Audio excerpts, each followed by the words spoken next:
a local recording set, so the people in the archive don't have to see this in 360p.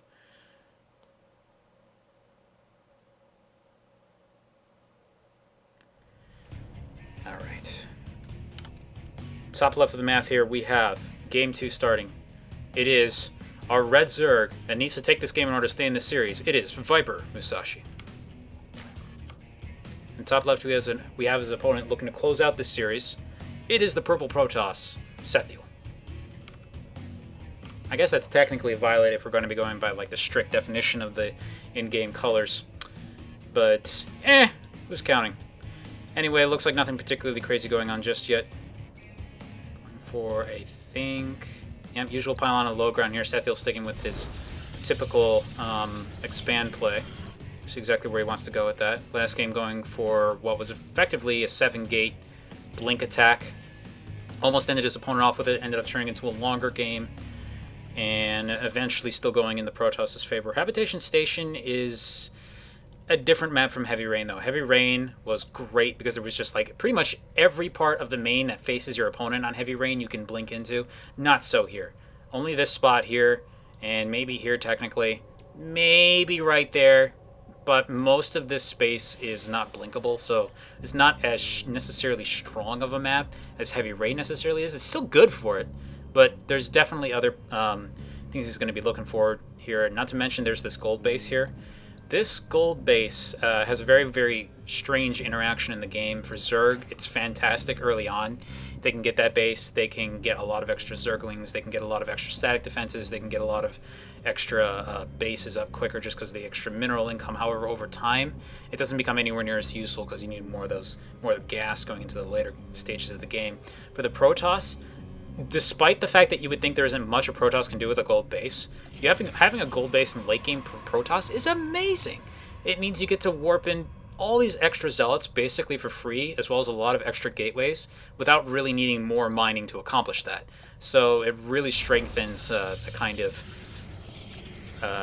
zealot harass play that you tend to see from Protosses. So I don't know if that's going to come into this here. I mean, one thing about this map is in a lot of ways this space down here is definitely a bit safer. So I mean, grabbing this, you're opening yourself to a lot of annoying air attacks. So that is a factor there just because of how close the bases are in that direction. But, you know, he may not necessarily be going for that. As I say it, though, ViperMusashi is running up a drone on here to take this third base up here at the goal even faster than he took his third in the previous game. So he definitely is going for that economic advantage. Pilch throwing out a bet that Setheal does a warp prism drop in this game. Definitely wouldn't be a bad tactic. You'll notice that the airspace not too far in this game. Much smaller than a lot of other maps, so you'd be able to get that over there pretty quickly. Only tricky thing is you drop in this back corner, but the spot you want to force field is over here, so the Zerg has a little bit more time to react. On the other hand, he does have the ability to do that crazy elevator thing from here to here, and just basically be a constant nuisance. At any rate, it seems that ViperMusashi, definitely wants to get mining from here done as soon as he possibly can. Otherwise, just playing kind of a very slow, typical game. Grabbing a lot of drones, trying to get that saturation up as fast as possible. Sethiel sticking to his usual plan, chrono boosting a lot of probes out, getting a couple gases, and looks like we're going to see what his tech is here in a moment. Gotta wait for the cybernetic score to finish first. And let's see here. Yeah, definitely a good idea for Viper if he can here to just transfer a lot of these workers down, basically not oversaturate, but max saturate the space, get it mined as fast as you can. Because a lot of time you can just take these workers, drag them back up there, and then take this third down here, and you still kind of come out ahead. Not to mention you at least have the production from the hatchery. And there you go, big transfer of drones down to the space here. Not really trying to saturate this one yet. Understandable move, very understandable. Okay. Gateway research coming out. Not seeing any other tech yet. Usually with Protoss, if they're going to go Stargate, they're going to do it about now. You usually see them grab that between 30 and 40 supply. Same with Robo. They tend to pick that now, and I'm starting to think that Setheal might be thinking that he can probably get away with the Gateway aggression again, and he might be looking to do that here. see him saving up actually quite a bit of minerals, going all the way over 400 now. I mean, going over 500 for a moment there. And there's another pylon. 2 more at the edges. These are probably more just to watch for anything, but it does give him the ability to spread out his tech, so that can be a little bit more difficult to pin down exactly what he's going for. However, you'll notice only kind of the one Overlord in position down here. Not really making any attempt to dive in there and figure out what his opponent's up to yet. So I'm thinking, as far as Viper is concerned, he's taking more of a reactive position to this. Sees that probe, wants to take care of it, wants to prevent it from putting down pylons. Too late on that, by the way. It's already accomplished at least one. But given what happened in the last game, Viper's going to be a lot more paranoid about checking around for that. Hasn't seen one nearby. Ooh, another pylon going out in the middle of the map here. They're a lot easier to hide on this map. There's a lot of annoying places. Not only like can you put one just smack dab in the middle of the space, but you've got this grass cover down here and here. So you can put one here, you can put one up here, and you can put one back here, and it kind of makes it a little difficult to notice them. Big swell of lings running across the map. Looks like he just wants to check to see for an early third. Attack that if it's coming out. He's not going to be able to break into this unless there's a mass miss micro here from Setheal, though. There's enough force fields here that he should be able to hold that off no problem, not to mention this is a double force field ramp. So very, very dangerous to just try and charge up there. But yeah, he's he's going to check. He's got the minerals to do it. Just check for see if there's anything up here. And yeah, Baneling Nest behind this. Okay. So get a lot of lings, get a lot of banelings, and try and smash down his door. Looks like that's kind of the thinking here from ViperMusashi, not to mention over in... oops, wrong button.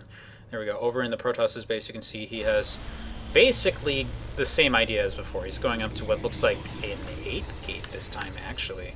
Yeah, okay, so he's going to be even harder into the gateway aggression than he was last time. And, this is a tricky moment. This pylon down here is good for this, but it's kind of far. And you have like a lot of zealots already moving up there. There's a decent number of lings in position. And it's going to come down to kind of how this engagement happens. There isn't... Oh, that's a problem. He's going to have to be really on top of these force fields, or they're just going to destroy the wall immediately. And his attention is probably more focused over here right now that you have these zealots actually walking up into the natural. Unfortunately, there's really nothing to defend here. Definitely going to lose this queen, at least, if nothing else. And he's dragging almost all of the lings back. Not going for the attack. It looks like... Okay, good. He's grabbed only a few. He's dealing with the zealots. And he's positioning his lings to get this baneling bust started. We may have an awkward base race incoming, guys. Kind of getting that impression. There's a lot of forces here from the Protoss. Really nothing to deal with it. Unfortunately, Viper's actually not really paying too close attention here. Some lings running up to the front, giving ample warning to the Protoss that something is coming. Banelings actually... Ooh! Going off on the buildings with a lot more HP, and now they've been locked out by 2 very nice force fields. And yeah, this attack here isn't going to really accomplish anything. Anyway, back home. Bring up that workers kill tab. Oh, that's brutal. 22 workers have fallen for our Zerg player, and I hate to say this, but it's looking pretty grim. This is going kind of down the same road as the last game one, where the Zerg has taken a lot of early damage. He isn't really, unfortunately, unlike last time, he wasn't really able to get any real counter damage. On top of that, he is going to clean this army up, though. So he is getting some time to live here. Not to mention, he still has that gold base saturated in mining. So he's not out of this necessarily. But that was definitely not the way he wanted it to go. And unfortunately, really should be going down there to deal with those pylons, as he's actually just kind of letting those guys just kind of hang out. Not to mention, there's a big ball of units up here. He's not going to break that anytime soon. Okay, he's going to go. Guess he's going to continue going to work on the base. ViperMusashi has decided it's not important. He's actually just going to run straight up here with the Zerglings, trying to bait out some force fields. Does finally get them. Doesn't really lose anything there. No. Okay, here we go. Big, massive morph of banelings right here. Let's see if this is going to be enough to actually run that over. Unfortunately, he's still continuing to take damage down here, and really, really needs to stop up the leak, so to speak, and take care of those pylons. Actually going to take damage down at the gold now. Really wants to hold that. Nice surround from the lings to make sure that doesn't become an issue. Oh, unfortunately, the banelings are actually just inside vision of the Protoss right here. Let's see if he's actually going to be able to deal with it. It looks like both players are actually still hanging out in the Zerg base now. Oh, DT is going to go for the banelings. He's going to kill that. There's actually no detection here. The detection is not here in time. He's going to be able to kill those, but not... Ooh, actually, this positioning is really scary for the Protoss. He could lose his sentries immediately, and then This is going to be very, very... Oh, well, okay, he's noticed what's going on. He's trying to force field the banelings in place. He funnels them straight into the Zealots, and he's trying to kite back against them. Pylon has finally been noticed, so Viper has finally stopped the leak, so to speak. And there's no more proxy pylons out on the map, so the Protoss is basically locked in his base. Let's see what he's got to back this up now. Other than the DTs, doesn't look like there's any additional tech here. It might just be going for another gateway push. There's a lot of forces on the field for the Zerg, though. And while he is getting close to mining out on this gold base, this has given him a lot of income. He does want to start establishing more bases. It's as soon as he loses that gold base, his economic edge is going to be gone. What the economic edge that he has had for most of this in regards to just minerals. And the banelings turn around, try to go for the sentries. Unfortunately, not able to kill any of them. And this one ling's like, I'll take him out, and does actually get one sentry. Nice. Backed up against the corner here, hoping to get the optimal engagement in this situation where he can engage against the wall. Looks like we have a bit of a Lynx round coming in here, though. Things actually moving on top of the Protoss, are able to kill the reinforcing... Ooh, able to kill the reinforcement pylon, but there you go. I was going to say, it doesn't have this detection here. These DTs able to do a decent amount of damage before being forced to warp in as Archons here, and this army's pretty much trapped in the corner. There's no more force fields to actually back this up anymore. Unfortunately, 3 Archons is a lot against that many Zerglings, and there isn't really much they can do. He's going to lose his detection as well. Does the Zerg actually have any more Overseers? No. Uh-oh. Their DT follow-up from here actually can do a lot of damage, and you can see that he's just sending out another probe. Nothing in that respect. Army moving up, trying to deal with the gold now. The drones are actually moving to the back. Really wishing he had Burrow right now. This doesn't look like he does. Not able to hide those there. And Setheal doesn't look like he's going to push the issue in that respect. And for now, it seems that our Zerg is basically defenseless. He's going to be getting out a number of Lings to help out with this, but those 22 Lings against 3 Archons is not quite what he wants here. Not to mention he still doesn't have any more detection, and 8 DTs all being warped in as Archons here, and oh boy. Okay, that was a Zealot. Sorry about that. 3 more Archons and a DT. That DT in particular is probably going to do a lot of annoying damage because there isn't detection.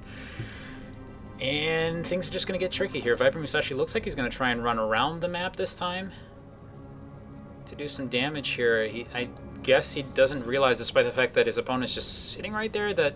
Okay, no, he has to know that army's there. He's trying to get around to do a counterattack and destroy as much of the Protoss' base while this attack is going on as he can now. It looks like both attacks are about to hit at the same time here.